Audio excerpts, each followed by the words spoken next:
I never thought a simple box of cookies could change the course of my life. I thought it was a birthday gift, maybe even a sign my son was ready to make peace after 3 years of silence.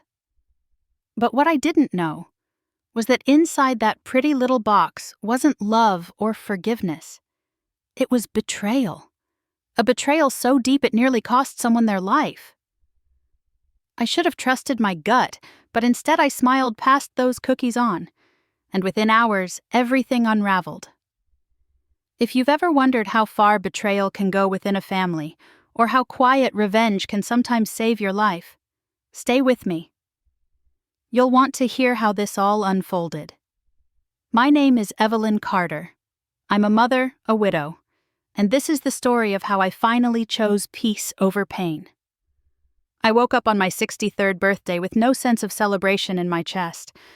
There were no balloons tied to the porch railings, no cheerful texts from my family, just the same aching quiet that had settled over my house these past few years. 63 didn't feel like a milestone. It felt like a silent number, heavy, but invisible. I slipped my feet into the same old slippers, feeling the familiar cold floor beneath me. My bones ached, but it was a dull ache, something I'd learned to live with, like the absence of my son Mason. The morning followed its usual rhythm. I brewed my black coffee, no sugar, no cream, just like every other day. The bitter warmth settled in my palms as I carried it out to the porch, the wooden planks creaking beneath my weight. The porch swing groaned as I sat down, swaying gently as the wind rustled through the brittle grass. I glanced out over my front lawn, noting how the grass never stayed green no matter how much effort I put into watering it. Just another thing that refused to thrive under my care. I glanced at the mailbox out of habit, knowing it was still too early for mail. Birthdays used to mean something once when the house was full of people, full of voices that called me Mom with warmth instead of obligation.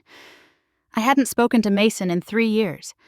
No phone calls, no letters, not even a text when I was hospitalized with pneumonia last winter. The silence between us had grown roots, thick and stubborn.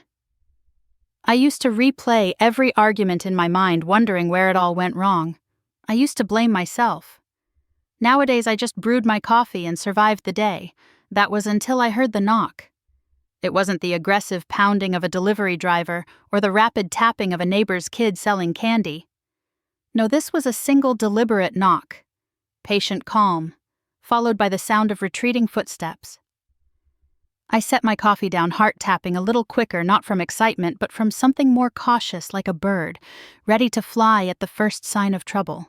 When I opened the door, a medium-sized box sat quietly on my doormat, wrapped in plain brown paper with a single strip of blue ribbon tied around it. My breath caught in my throat when I saw the handwriting on the label. There was no mistaking it.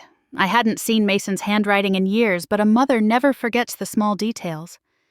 His handwriting was neat, structured, every letter leaning slightly to the right like he'd been trained in a private school, though he never had been. For a moment, I just stood there barefoot on the wooden threshold, staring at my name written in those sharp, unmistakable letters, Evelyn Carter. It looked strange seeing it written by him after all this time. My fingers trembled as I picked up the box, pressing it gently against my chest. A flicker of warmth stirred in me, old habits awakening. Could this be an olive branch? A start of something better? I carried the box into the kitchen, placing it gently on the table where the afternoon sunlight spilled across the faded checkered tablecloth. My coffee had gone cold, but I didn't bother reheating it. Instead, I sat down staring at the box like it might speak to me if I looked hard enough. My fingertips brushed the smooth ribbon heart, undecided between hope and skepticism. Memories of Mason flooded back, of birthdays past where his laughter filled the house, where he'd sneak out to get me a bouquet of wildflowers from the nearby hill. But there were darker memories, too, colder ones. The bitter silences, the stinging words exchanged in recent years, the way he withdrew after his marriage to Harper. The growing distance had started like hairline cracks, and before I knew it, there was a canyon between us. I didn't open the box immediately. I stood up, busying myself by reheating my coffee, wiping down the kitchen counters, though they were already clean. My heart whispered cautious hope, but my mind reminded me of every ignored message, every holiday spent alone. 3 years of nothing, and now a box with a pretty ribbon. It seemed too simple, too sudden. Eventually, curiosity won. My fingers hesitated at the knot before gently tugging it loose. The brown paper slid away to reveal a pristine white box, the kind you'd get from a boutique bakery. I lifted the lid slowly, and inside, nestled in soft paper, were cookies. Dozens of them. Each cookie was decorated beautifully, no two the same. Blue flowers piped with precision golden autumn leaves, tiny stars dusted with sugar. Every detail looked painstakingly crafted, too perfect to be store-bought. Yet I knew Mason had never baked a day in his life. There was a small cream-colored card taped inside the lid. Just a few words, but they hit me harder than I expected. "Happy birthday, Mom. Let's start over." I blinked back, a sudden sting in my eyes. The lump that had lodged itself in my throat was stubborn, impossible to swallow. I traced the words with my fingertip, reading them over and over as if they might change. My heart yearned to believe it. Maybe 3 years had been enough. Maybe he'd realized how short life was. Maybe Harper had softened. Maybe they wanted to rebuild the bridge they'd burned. But a lifetime of being let down taught me not to jump at shadows. I didn't eat the cookies. As much as I wanted to believe this was a genuine peace offering, something in me hesitated. Maybe it was pride, maybe fear, or perhaps it was just wisdom earned through years of disappointment. I selected one cookie, placing it carefully in a plastic container and tucking it into the fridge. The rest I rewrapped meticulously, smoothing out the paper, retied the ribbon loosely. I thought about who in my life deserved something sweet, who had been kind to me when my own child had withdrawn. Charlotte Davis came to mind almost instantly. Mason's mother-in-law had always shown me warmth, even when my own son grew distant.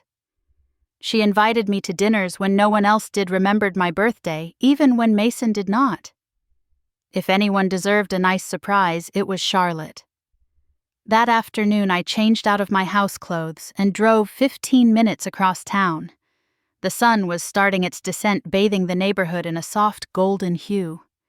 Charlotte's wind chimes danced in the breeze as I approached her door. She answered with her usual brightness, though surprise danced in her eyes when she saw me holding a gift box. "I had something special come my way today," I told her with a smile, brushing off her protests. "And I thought you deserved a little sweetness."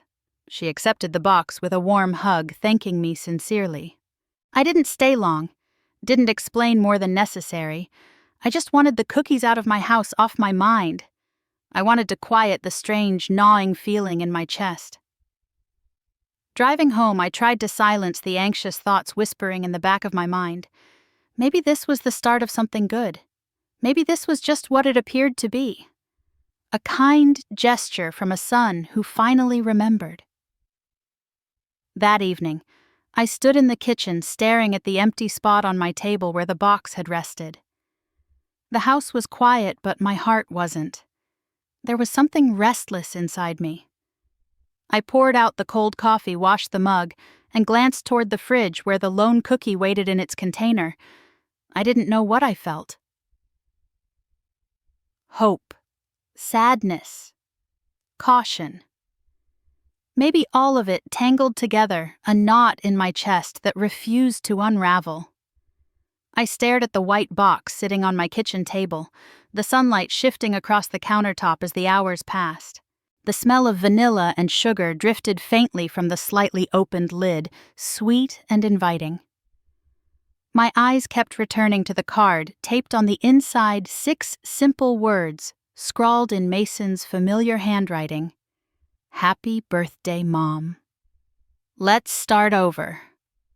My throat tightened each time I read it, like my heart wasn't sure whether to be hopeful or guarded.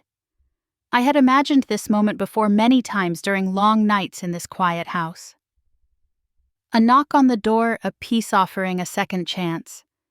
But imagination is gentle. Reality had sharp edges. It was strange looking at the box and feeling torn in 2 directions. Part of me longed to believe this was Mason reaching out, finally realizing how much we'd both lost, in the years of stubborn silence. Maybe, just maybe, those 3 years were enough to soften his heart. But there was a louder voice in my head, the one hardened by disappointment, whispering that a pretty package didn't fix wounds that ran deep. Wounds that had festered during holidays spent alone, birthdays passed without a phone call, and hospital stays without a single visit. I pulled out one of the cookies, my fingers brushing the delicate icing. It was shaped like a golden leaf, meticulously crafted, almost too perfect to eat. I couldn't remember a single time Mason had baked anything. He had barely shown interest in cooking when he was younger, always more interested in shortcuts, quick fixes. Harper, his wife, was the one who prided herself on hosting and entertaining, but even she had never gone out of her way to include me in their family gatherings. I pressed the lid shut, sealing in the sweet scent. I didn't know what was worse: the aching hope that maybe this was genuine, or the heavy suspicion that I was being drawn back into something I had painfully let go of. I tapped my fingers on the table, wrestling with the decision of what to do next. The house was silent, except for the occasional creak of the old wood beneath my feet. My thoughts drifted to Charlotte Davis. Of all the people connected to Mason, Charlotte had been the only one who never treated me like a burden. In the early years of Mason's marriage, Charlotte had always made an effort. She invited me to brunches, checked in on me when I fell ill, even remembered little things like my favorite tea. It had been a long time since I'd seen her, especially after Mason cut ties, but I remembered her kindness. If anyone deserved something sweet, it was her. An idea formed slowly but surely. I retrieved a clean plastic container from the cupboard and carefully placed a single cookie inside. It was shaped like a blue flower, the petals dusted with fine sugar crystals. I sealed it tight and put it in the fridge, unsure why I kept it back. Maybe as a reminder, or maybe out of habit.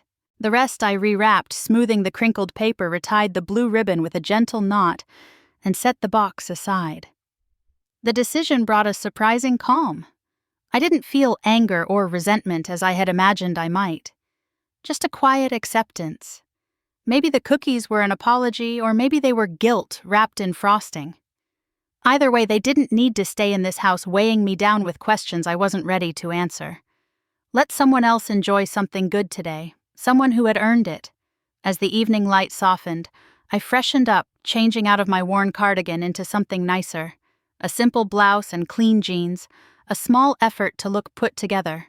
The drive across town to Charlotte's neighborhood was familiar, lined with sycamore trees and neat houses with flower beds that always seemed to bloom brighter than mine. I parked outside her modest white cottage, noticing the wind chimes swaying gently in the breeze, their soft notes filling the air. Charlotte opened the door within seconds of my knock, her expression shifting from surprise to warm delight. "Evelyn! My goodness, it's been too long," she said, pulling me into a soft embrace. "It has," I replied, returning her smile. "I received something today, and I thought of you." Her brows lifted in curiosity as I handed her the box. She glanced at it, then back at me. "But it's your birthday, isn't it?" I shrugged lightly. "Yes, but I figured good things are meant to be shared. You've always been good to me, Charlotte." She looked touched, blinking quickly as she accepted the gift. "You didn't have to." "I wanted to," I interrupted gently. "No strings, just enjoy them." She invited me in for tea, but I politely declined, saying I was keeping things simple today. She respected that, squeezing my hand at the door. "Thank you, Evelyn. You're always welcome here." I drove home as the sky blushed in the distance, feeling lighter, though not quite joyful. The house greeted me with its usual stillness. I poured myself a fresh cup of tea, sat at the kitchen table, and stared at the empty space where the box had been. My heart twisted, slightly unsure if I felt relief or regret. I told myself it was better this way. I didn't need to dissect Mason's motives or peel back layers that could only hurt more. That night I sat on the porch again, listening to the night sounds. I thought about the years that had passed, about everything that was spoken and unspoken between Mason and me. Maybe the cookies were a step toward something better, or maybe they were just a gesture to soothe his own guilt. Either way, I didn't owe him the joy of seeing me scramble back into his life at the first sign of attention. As the moon rose high, casting its silver glow across the lawn, I reminded myself of something I'd learned the hard way. Kindness doesn't mean sacrificing your peace. Giving away the cookies wasn't bitterness. It was me choosing where my kindness went, who deserved a piece of my heart. And tonight it felt good to give it to someone who had shown me nothing but respect. Inside the fridge, the single cookie sat quietly in its container, untouched, waiting. Maybe for later, maybe for never. But for tonight, the air felt lighter and my heart just a little steadier. I stared at the white box sitting on my kitchen table, the sunlight shifting across the countertop as the hours passed. The smell of vanilla and sugar drifted faintly from the slightly opened lid, sweet and inviting. My eyes kept returning to the card taped on the inside, 6 simple words scrawled in Mason's familiar handwriting. Happy birthday, Mom. Let's start over. My throat tightened each time I read it, like my heart wasn't sure whether to be hopeful or guarded. I had imagined this moment before many times during long nights in this quiet house. A knock on the door, a peace offering a second chance. But imagination is gentle. Reality had sharp edges. It was strange looking at the box and feeling torn in 2 directions. Part of me longed to believe this was Mason reaching out, finally realizing how much we'd both lost in the years of stubborn silence. Maybe, just maybe, those 3 years were enough to soften his heart. But there was a louder voice in my head, the one hardened by disappointment, whispering that a pretty package didn't fix wounds that ran deep. Wounds that had festered during holidays spent alone, birthdays passed without a phone call, and hospital stays without a single visit. I pulled out one of the cookies, my fingers brushing the delicate icing. It was shaped like a golden leaf, meticulously crafted, almost too perfect to eat. I couldn't remember a single time Mason had baked anything. He had barely shown interest in cooking when he was younger, always more interested in shortcuts, quick fixes. Harper, his wife, was the one who prided herself on hosting and entertaining, but even she had never gone out of her way to include me in their family gatherings. I pressed the lid shut, sealing in the sweet scent. I didn't know what was worse. The aching hope that maybe this was genuine, or the heavy suspicion that I was being drawn back into something I had painfully let go of. I tapped my fingers on the table, wrestling with the decision of what to do next. The house was silent except for the occasional creak of the old wood beneath my feet. My thoughts drifted to Charlotte Davis. Of all the people connected to Mason, Charlotte had been the only one who never treated me like a burden. In the early years of Mason's marriage, Charlotte had always made an effort. She invited me to brunches, checked in on me when I fell ill, even remembered little things like my favorite tea. It had been a long time since I'd seen her, especially after Mason cut ties, but I remembered her kindness. If anyone deserved something sweet, it was her. An idea formed slowly but surely. I retrieved a clean plastic container from the cupboard and carefully placed a single cookie inside. It was shaped like a blue flower, the petals dusted with fine sugar crystals. I sealed it tight and put it in the fridge, unsure why I kept it back. Maybe as a reminder, or maybe out of habit. The rest I rewrapped, smoothing the crinkled paper, retied the blue ribbon with a gentle knot, and set the box aside. The decision brought a surprising calm. I didn't feel anger or resentment as I had imagined I might, just a quiet acceptance. Maybe the cookies were an apology, or maybe they were guilt wrapped in frosting. Either way, they didn't need to stay in this house, weighing me down with questions I wasn't ready to answer.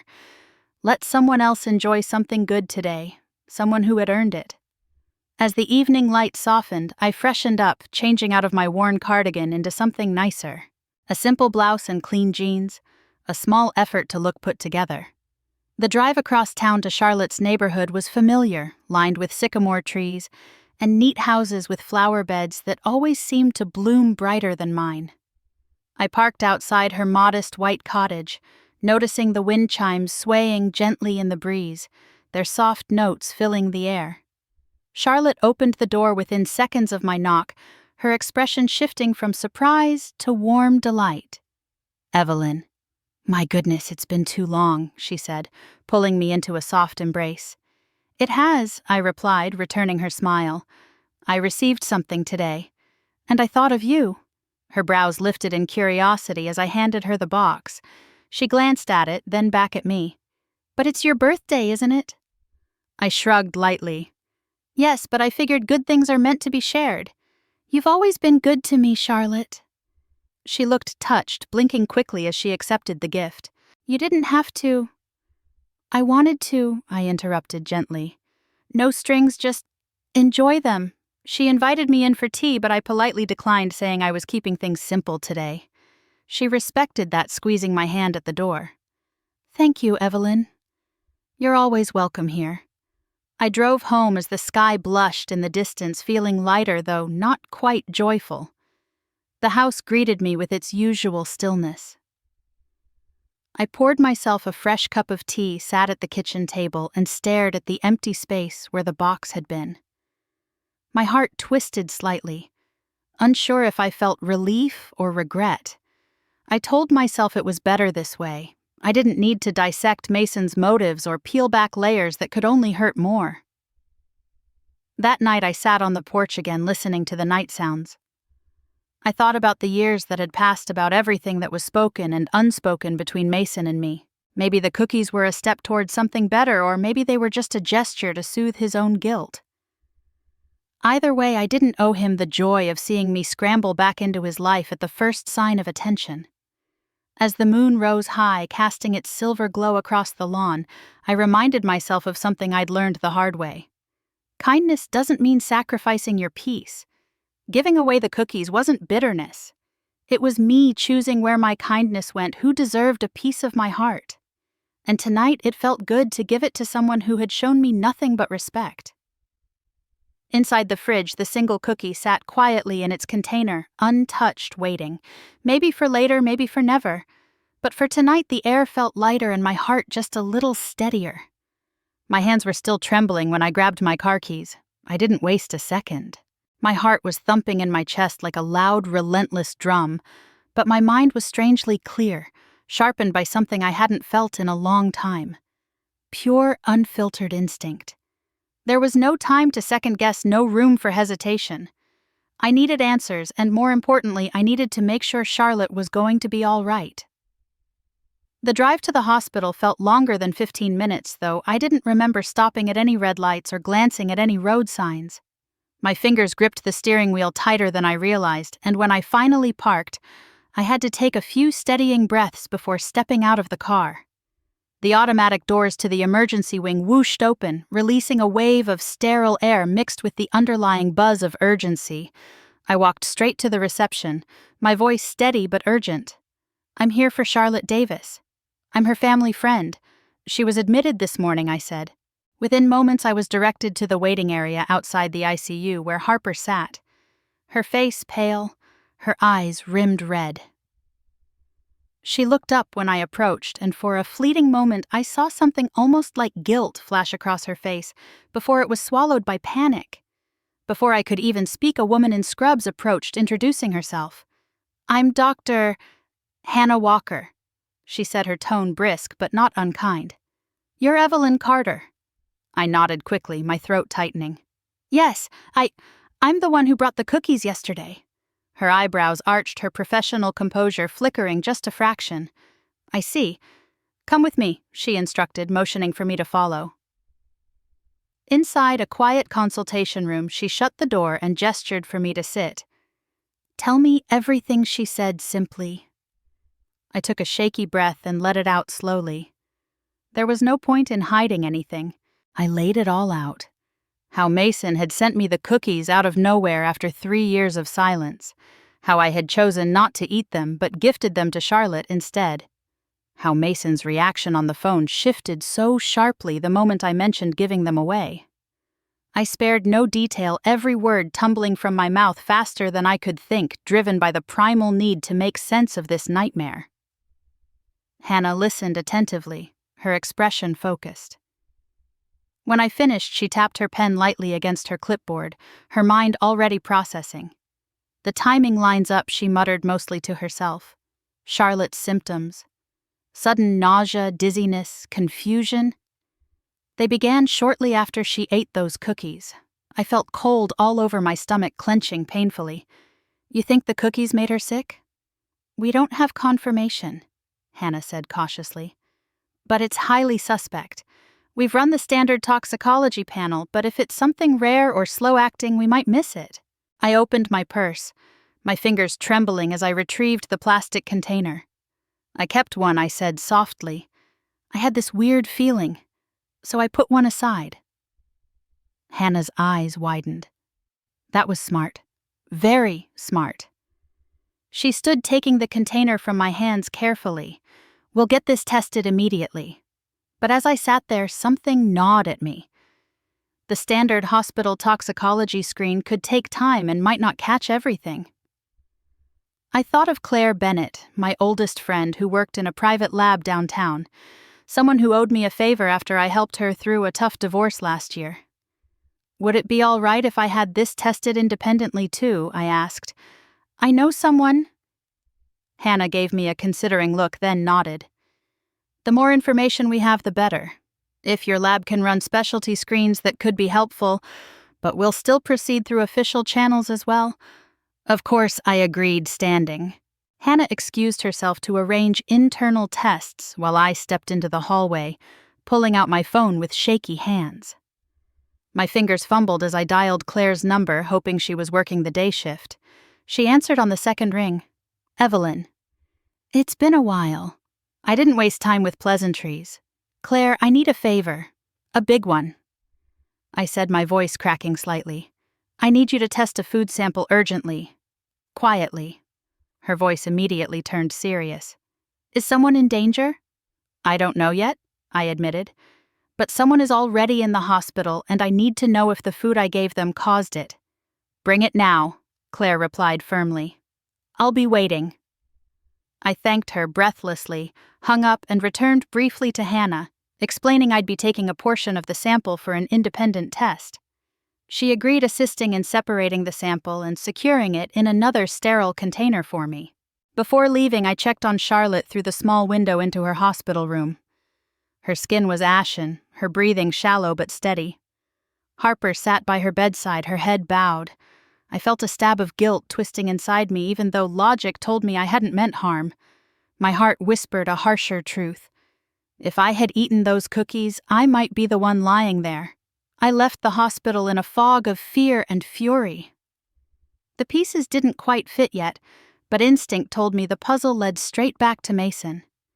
The son I had raised, the boy I had nursed through fevers, had sent me something that ended with Charlotte fighting for her life.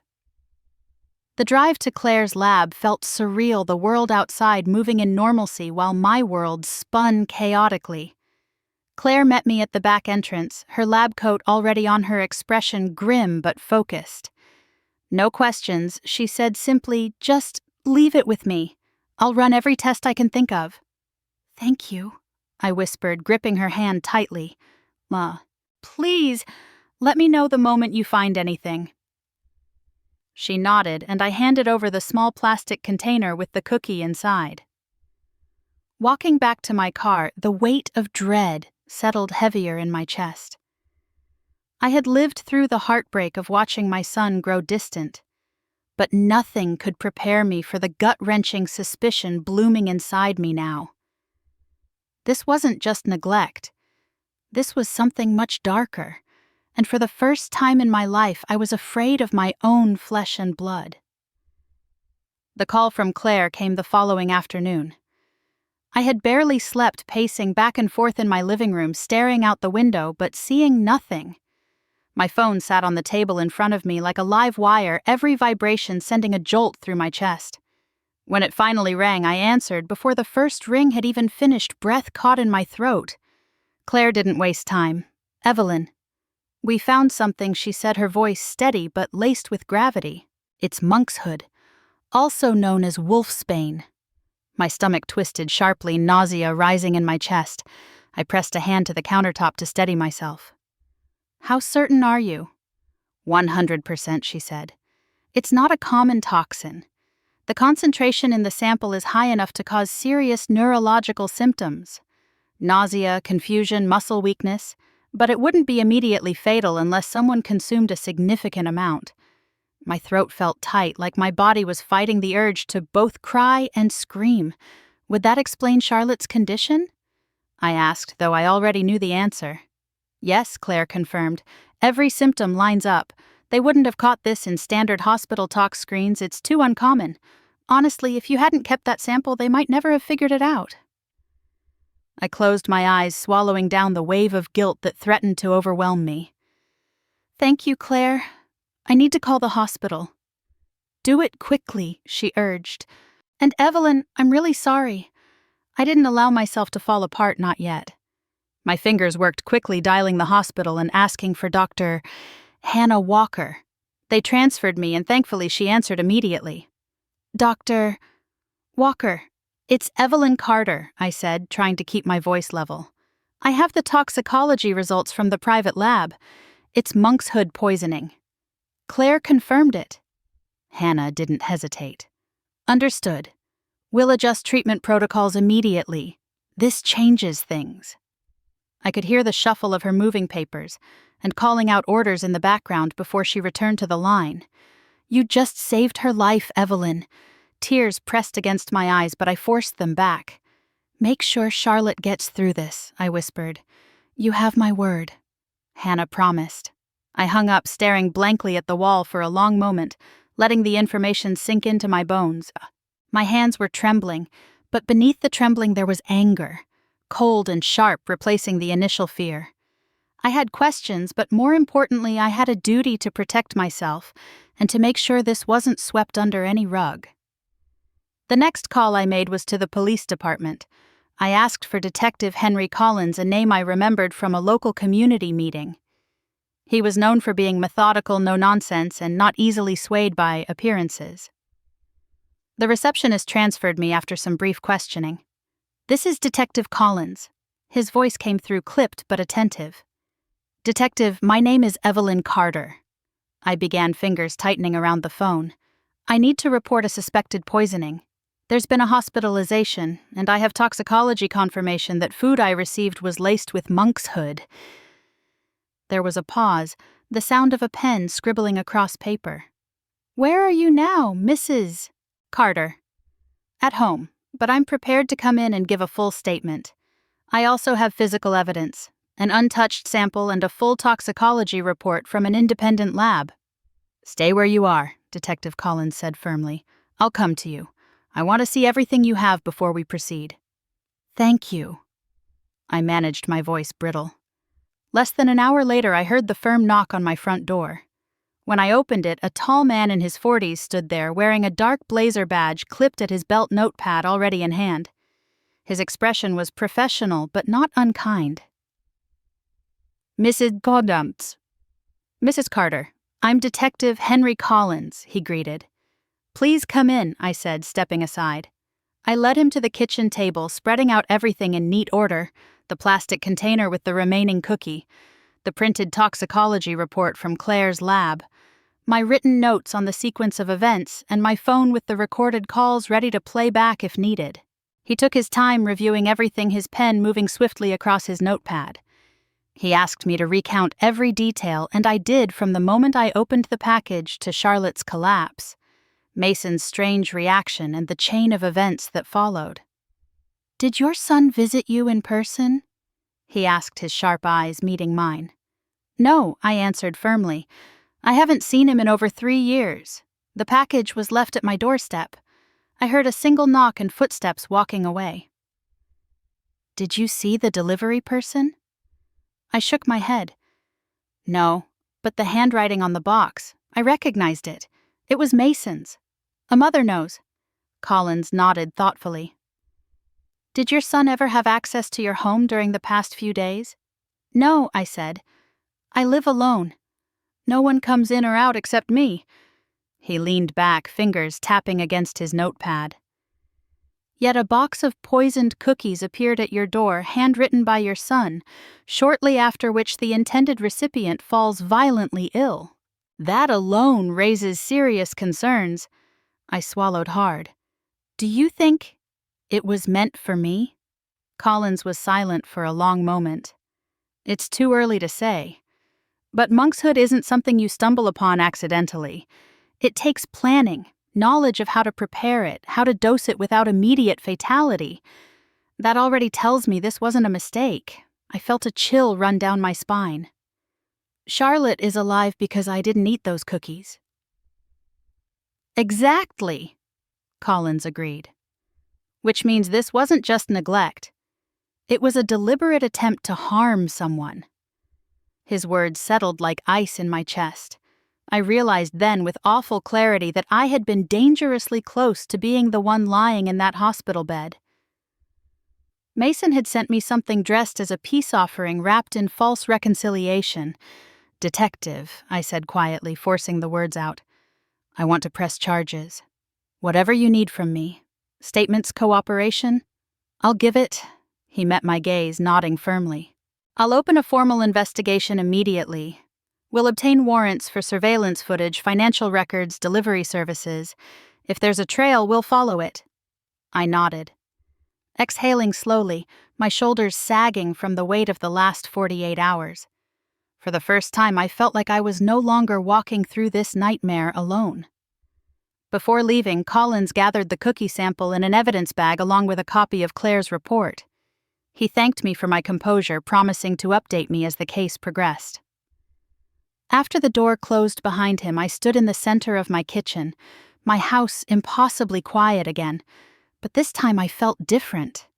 The fear was still there, but it was laced with something sharper, something stronger.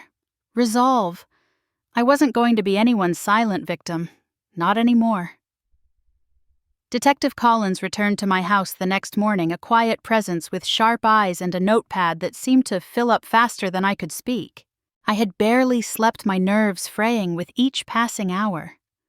Charlotte remained in the hospital, improving but still weak, while the storm inside me only grew louder. When Collins sat down at my kitchen table, I saw a new layer of focus in his expression. He wasn't just here to listen anymore. He was connecting dots. Mrs. Carter. He began, pen poised above his paper. We've gone over the immediate events, but I need to understand the deeper context.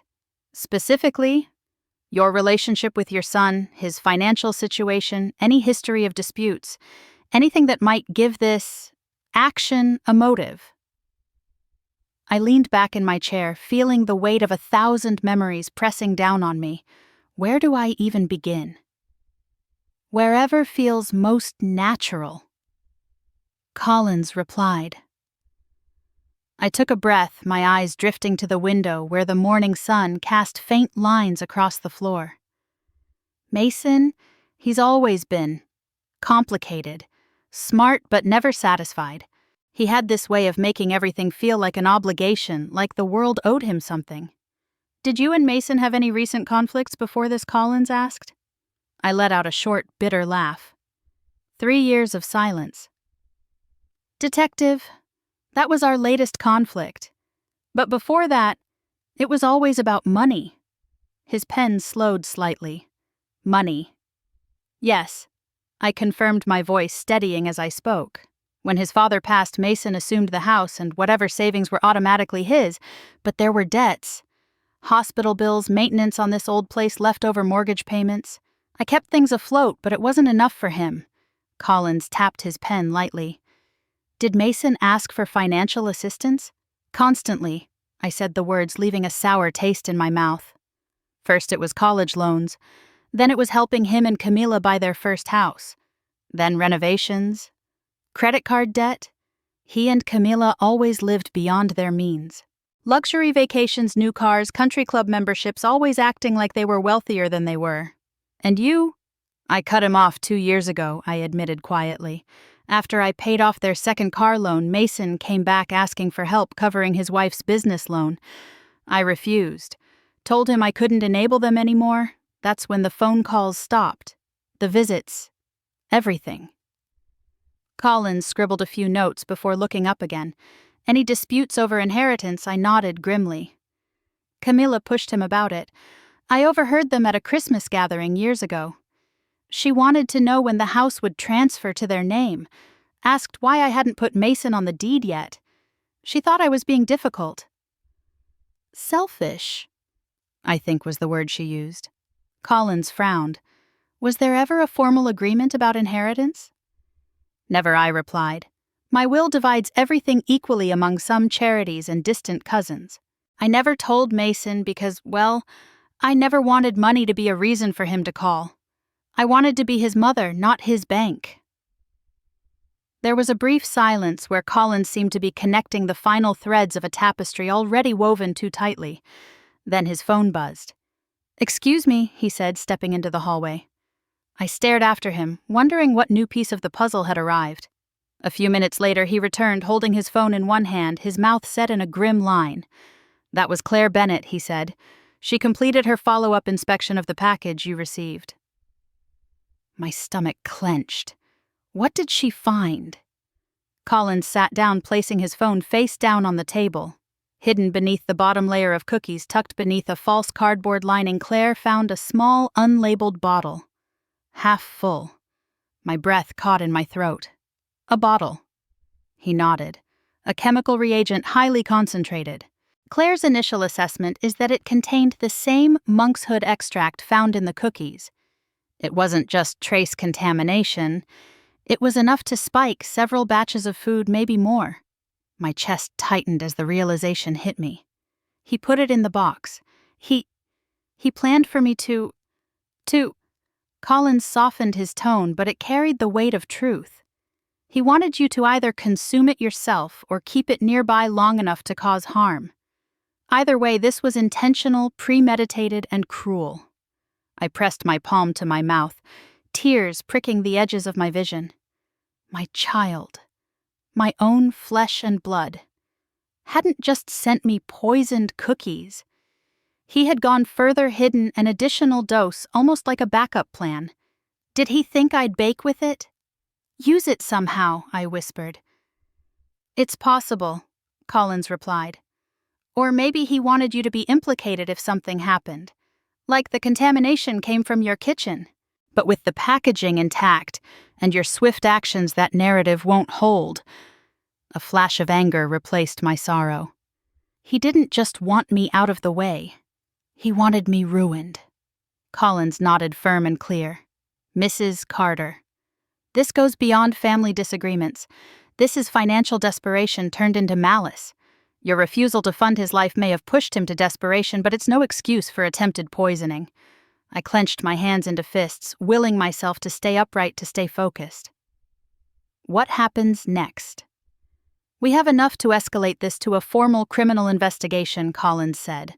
"We'll look into his financial records, trace recent purchases of rare toxins, and review any transactions linked to Camilla. I'll also be requesting warrants to pull their phone records, emails, and any deliveries in the past few weeks." "And the bottle?" I asked. "It's in Claire's secure custody, logged and ready for transfer to our crime lab," he confirmed. "We'll get full toxicology reports on it." I let out a long, shaky breath, pressing a hand to my chest. For the first time in years, I wasn't feeling guilt for saying no.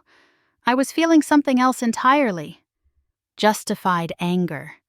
A strange, unfamiliar feeling of survival. Collins stood. "We'll be in touch. And Mrs. Carter, you've done the right thing." I swallowed hard, my voice barely steady. "It doesn't feel like it, but thank you." As he left the door shutting quietly behind him, I sat back at my kitchen table, staring at the now empty space where the cookies had once been.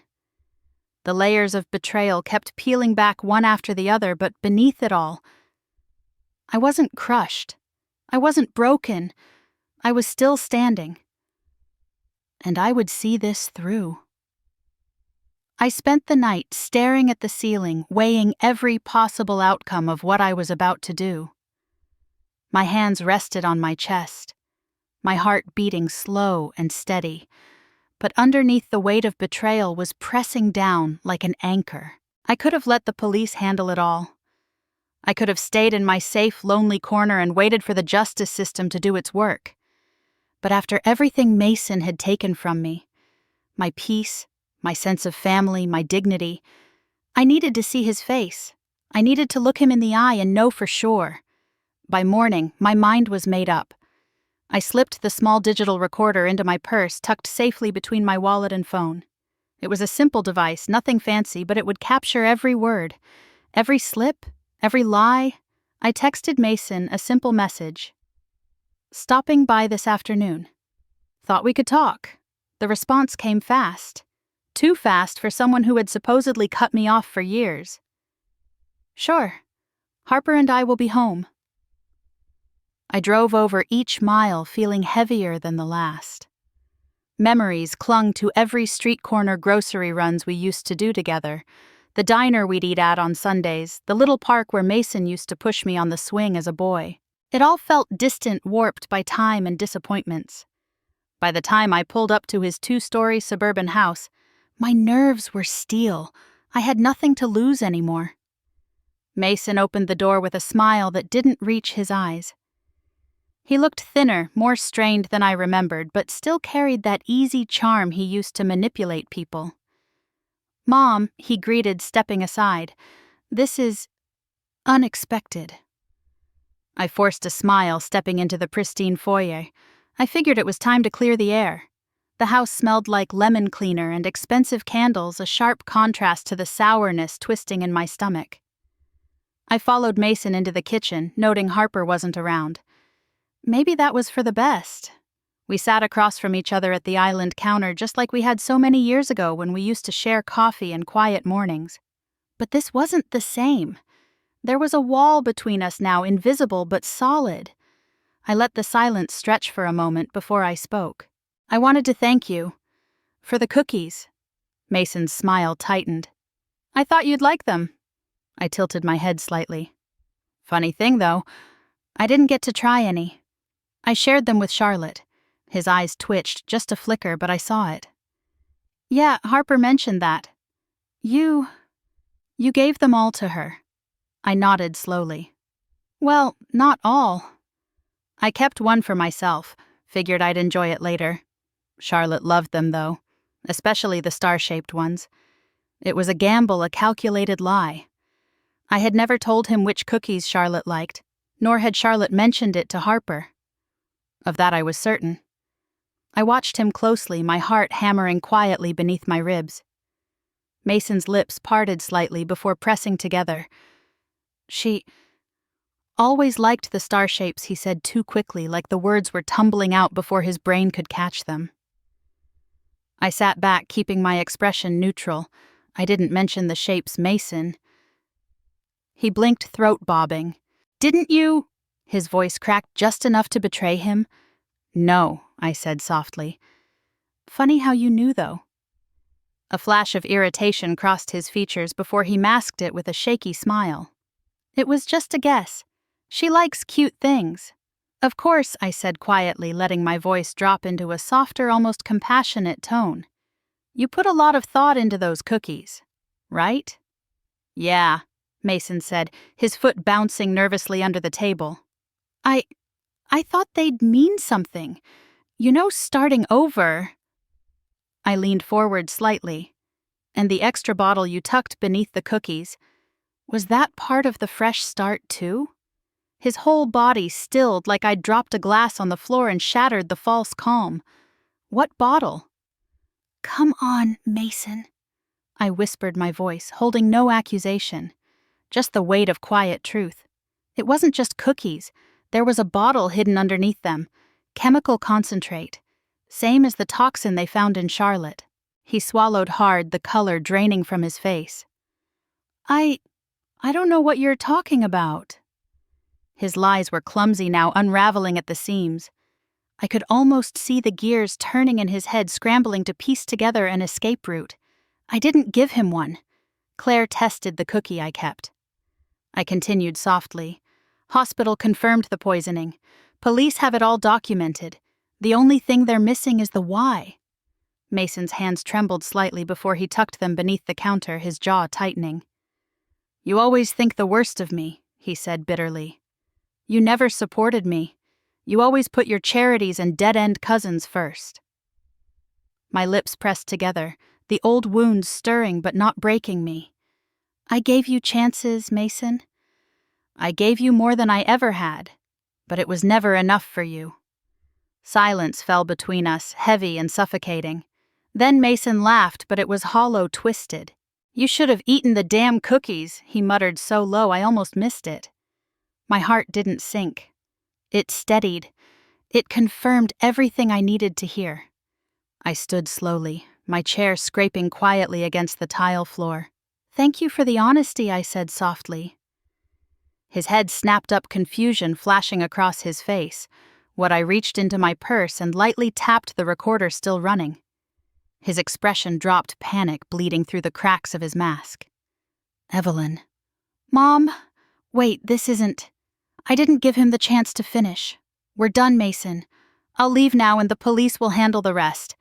His jaw clenched, but he didn't follow me as I walked out of the house. My steps were steady, my back straight.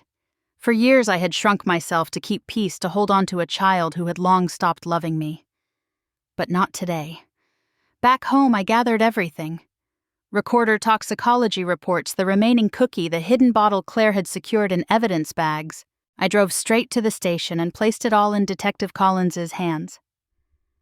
When I finished giving my official statement, Collins looked me square in the eye and said, "This is the strongest case we could have hoped for. You've done more than most would have had the strength to do."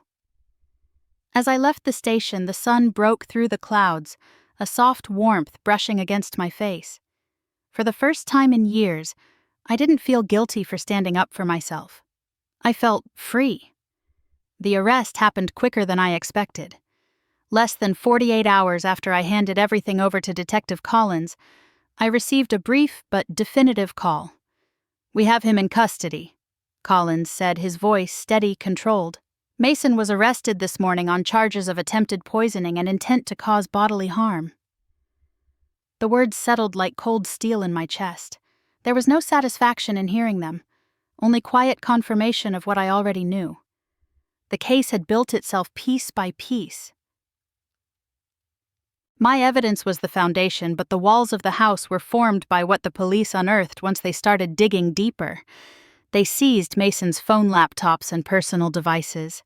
Forensic specialists recovered a string of incriminating texts and emails between Mason and Camilla, outlining a tangled web of debt, fraudulent loans, and failed business schemes.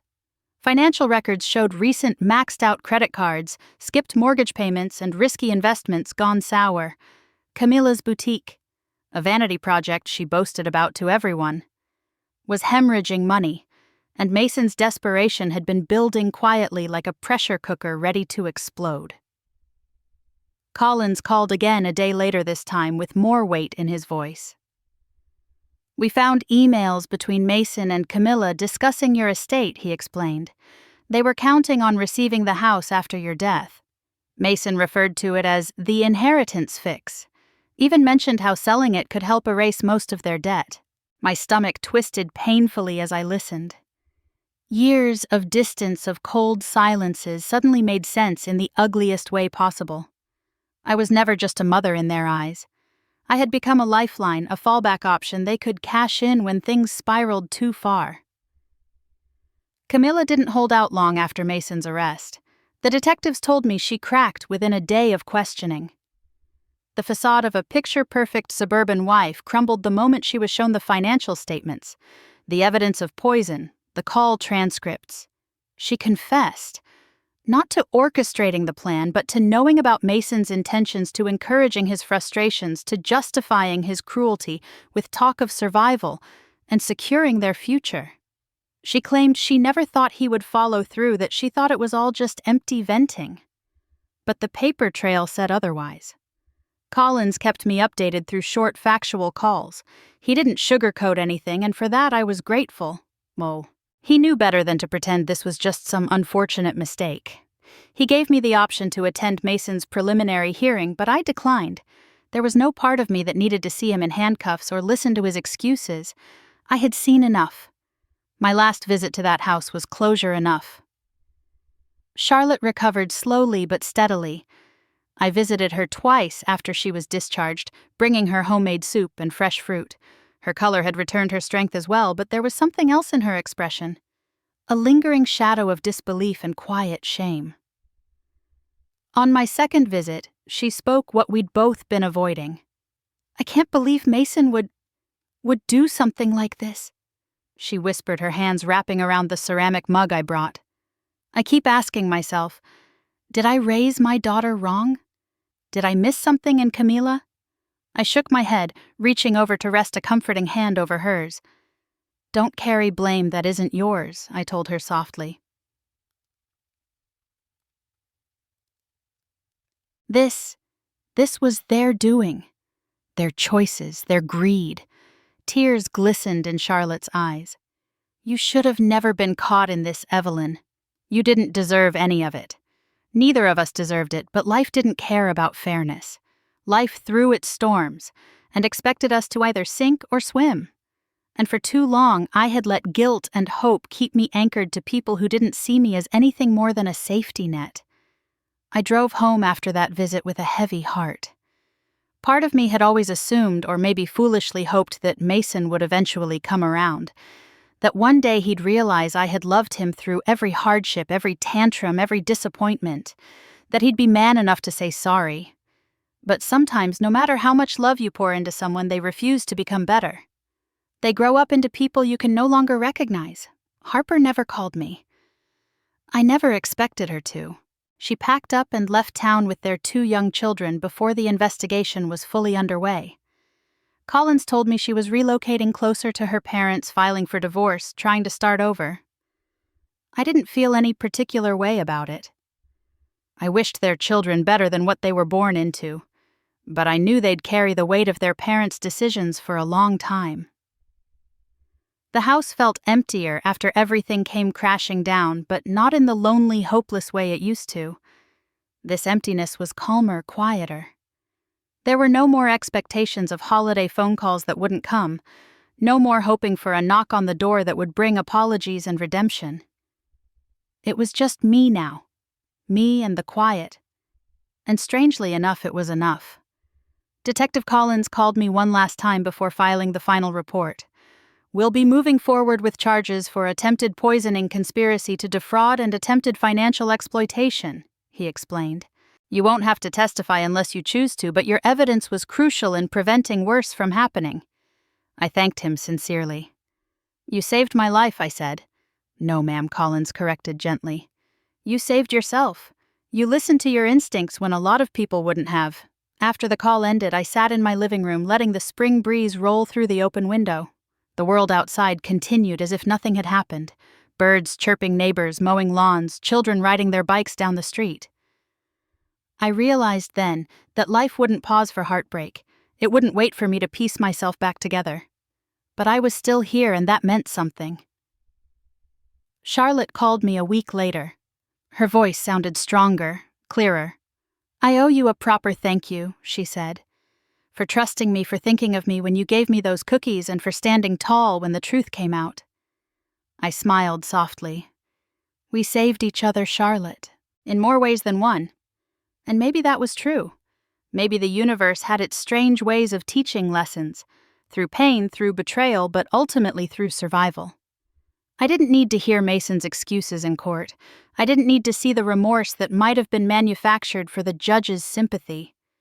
All I needed was the knowledge that I was still standing, still breathing, still strong enough to build something better for myself. The pieces were shattered, yes, but I was still here. And for the first time in a long time, that was enough.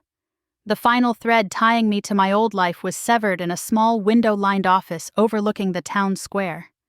Samuel Brooks, my lawyer, for over a decade, sat across from me. His glasses perched low on his nose as he flipped through the last few pages of the paperwork we'd spent the morning finalizing. The air smelled faintly of wood polish and old books, the atmosphere quiet except for the occasional scratch of his pen. I watched his hand move steadily, each signature marking another closing chapter of my life. "There," Samuel said with a satisfied nod, sliding the last document toward me. "It's done!" I picked up the pen, feeling the weight of it between my fingers. I signed without hesitation. With that stroke, I formally cut Mason out of my financial life. No inheritance, da fa my own. No fallback safety net, no crumbs to collect after I was gone. My estate would go to causes that meant something. Local women's shelters, education, grants, the Animal Rescue Center where I used to volunteer before life consumed me. The remainder would be split among the few people who had shown me decency. People who stood beside me without demanding something in return. Samuel leaned back in his chair, studying me with kind eyes. "Are you certain about this, Evelyn?" I smiled a genuine smile that felt strange and wonderful on my face. "Absolutely certain. I have spent too many years believing that sacrifice would earn love. All it earned me was silence." He nodded thoughtfully. "It's a bold decision. It's a peaceful one," I corrected gently. The next set of papers detailed the sale of my house, the same house where I'd raised Mason, where every corner whispered memories, some sweet, some bitter. I'd found a modest cottage in a quiet seaside town 2 hours away. Somewhere with fresh air, gentle waves, and no ghosts lurking in the corners. The idea of waking up to the sound of the ocean instead of empty walls sounded like the first right decision I'd made in a long time. As we wrapped up the meeting, Samuel stood and offered his hand. "For what it's worth, Evelyn, I think you're doing the bravest thing a person can do." I shook his hand, feeling a firmness in my grip I hadn't recognized in years. "Thank you, Samuel, for everything." I left the office lighter than I'd entered, the weight of misplaced obligations finally slipping from my shoulders. Outside, the sky was clear and the breeze was warm. I walked along the street without rushing, taking in sights I had ignored for years. Children chasing each other across the square, a young couple sharing a quiet coffee, an elderly man feeding birds on a park bench. Life was happening all around me, vibrant and free. I had wasted too much time on what-ifs and maybes. I wouldn't waste another second. Back home, I began sorting through my belongings with a clarity I hadn't known I possessed. I packed what mattered. Old photographs, favorite books, my mother's quilt that had warmed me through every winter. Everything else was sold, donated, or discarded. My home began to look less like a museum of regrets and more like a doorway to a future I'd never allowed myself to imagine. Each room held memories, and I let myself walk through them one last time. The living room where I'd celebrated Mason's 3rd birthday, where balloons had littered the ceiling and cake crumbs covered the carpet. The hallway where teenage arguments echoed louder than any music.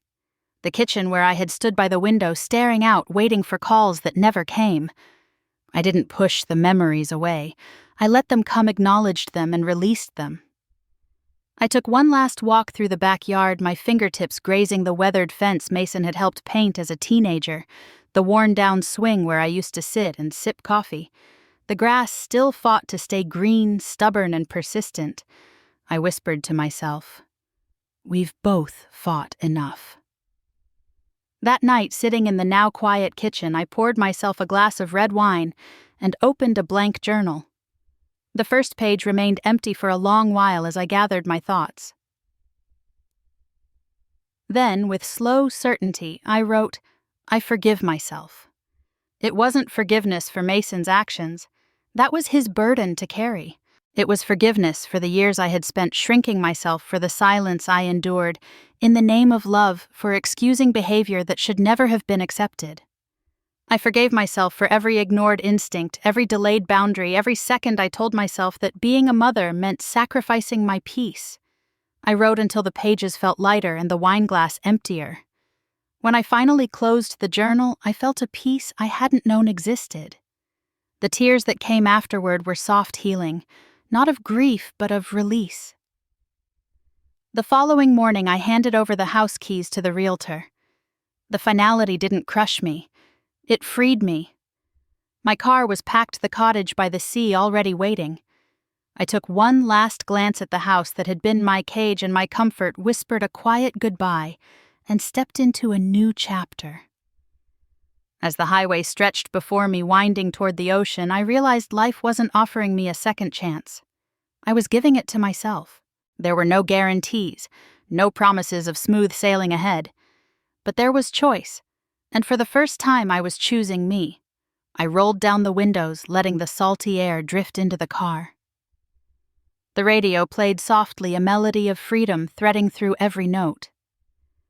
I smiled to myself, thinking of the morning sun I'd soon watch, rise over gentle waves of the quiet nights with books and peaceful sleep, of mornings where the only expectations were the ones I set for myself. For the first time in decades, I wasn't living for anyone else. I was living for me. The ocean air had a way of softening everything. The sharp edges of regret, the bruises left by betrayal, even the lines etched deep into my skin from years of quiet suffering. They all seemed to fade beneath the rhythm of the waves. I had lived in my small cottage by the sea for 3 months now, and each morning greeted me not with silence, but with the comforting hum of nature, the gulls calling overhead, the gentle crash of surf, the breeze curling through my open windows like an old friend. My life had settled into a peaceful rhythm I never thought possible. Mornings started with a slow walk along the shoreline, the cool sand pressing against my bare feet, seashells crunching softly beneath each step.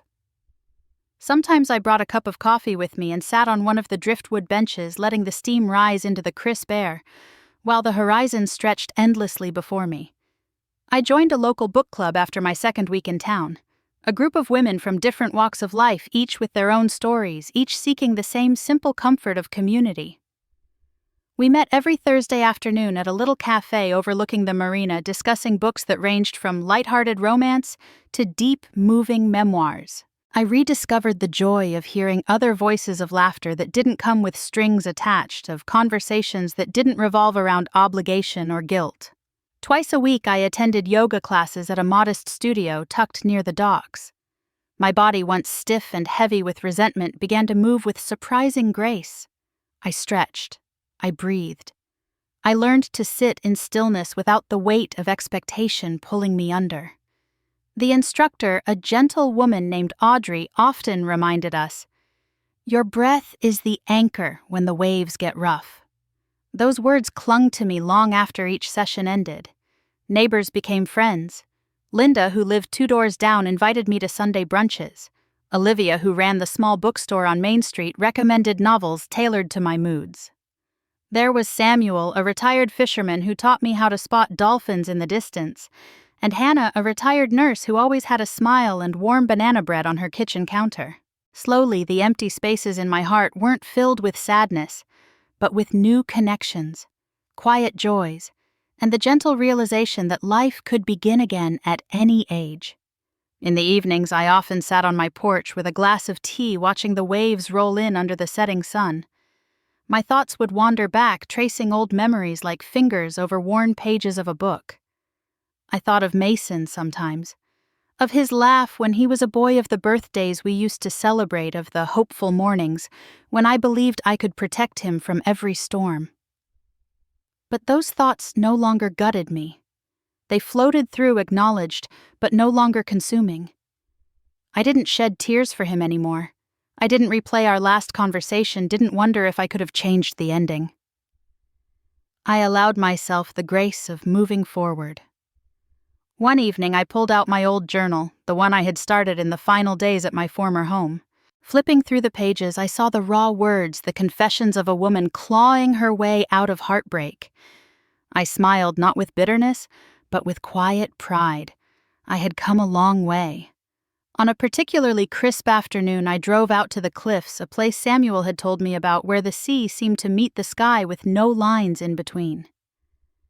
I stood at the edge, the wind whipping my hair back, and took a long, steady breath. The world stretched vast and untamed before me, and for the first time I felt like a part of it, not an observer trapped behind walls of duty. I thought of Charlotte now, healthier, stronger, occasionally sending me postcards from her garden. I thought of the few friends I still kept from my old life, those who had reached out without agenda. I thought of every morning I now woke up without the weight of old obligations anchoring me down. As the wind danced around me, I whispered, "Thank you." Not to anyone in particular, not to some higher power, but to myself. For surviving, for choosing peace, for finally listening to the small voice inside me that had always known I deserved more. I didn't miss the house. I didn't miss the city where I had been invisible. I didn't miss the silence that came from waiting for a phone call that never came. My life now was small, simple, but it was entirely mine. That night, sitting on my porch, the moon high above casting silver streaks over the rolling waves, I let my thoughts drift freely. I no longer chased closure from others. I no longer sought validation from a child who had chosen greed over love. My heart wasn't hardened, but it was wiser. My soul wasn't bitter, but it was careful. I smiled softly, feeling the steady pulse of the ocean beneath me, the quiet rhythm of freedom humming in my veins. I had traded expectations for peace, heartbreak, for clarity, and obligation for joy. As the night deepened, I whispered to myself the truth I had fought hard to accept. Sometimes the most poisonous gift is expectation, and the most precious one is the freedom you choose for yourself. The waves answered back in their timeless song, and for the first time in my life, I felt whole. Have you ever felt taken for granted by the very people you loved the most? Have you ever given everything only to be met with silence, or worse, betrayal? Evelyn's story is a reminder that sometimes the strongest thing we can do is walk away and reclaim our peace. We'd love to hear from you.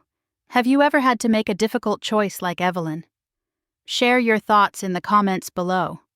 Let's create a space where every voice is heard. If you enjoy powerful revenge stories, real family drama, and emotional journeys of quiet strength, don't forget to subscribe to our channel. Hit the like button, share this story with someone who might need it, and ring the bell so you never miss out on our latest stories of resilience, redemption, and quiet revenge.